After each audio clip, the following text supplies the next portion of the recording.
हथवा में लियली सीता बस के डलियावा हो, फूलवा चूनन के हो जान।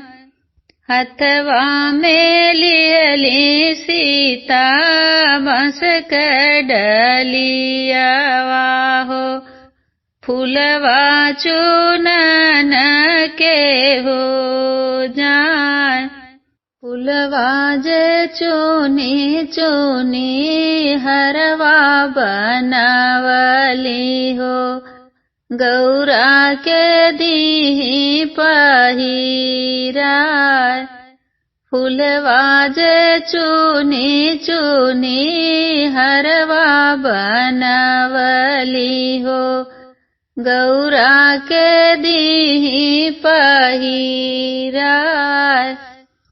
हरवा पहिराई सीता सिरवा झुकावई हो, मांगनी मैया से आशीष।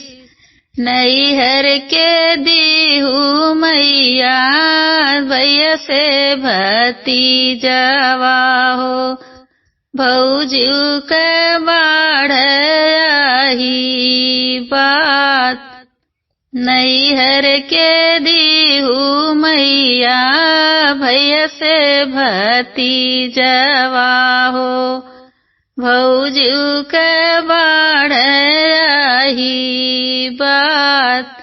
ससुर के मांग सीता सास से ससुर हो, देवरा मांगली दुई चार।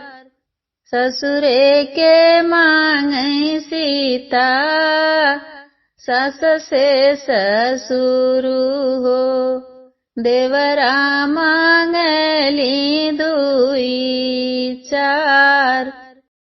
पुना के मांग सीता सिर से नूरवा हो, जुग जुग बाढ़ आही बात। अपना के मांग सीता सिर से नूरवा हो, जन्म ही जुग आही बात।